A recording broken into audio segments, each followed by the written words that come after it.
close range zone.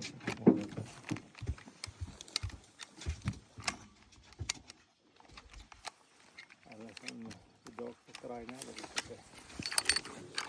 You guys ready?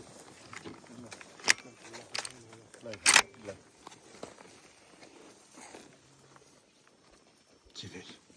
Ağzı tam yaxınlaşır. İkincidir.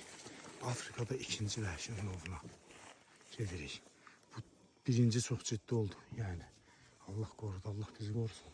Düzü ayaqla getməliyik yəni onun çünki Afrikada qanun var ki 15 metrə qədər yaxınlaşmalısan. Yoxsa vəhşini vurmaq qadağandır.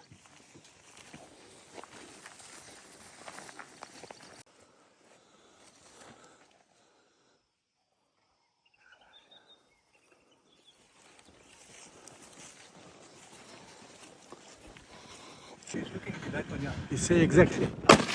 Yeah, that one. Yeah. Yeah. Yes. Which one? No, wait. Put it on now. Böyle ama big one. Big one. Yeah. Big one.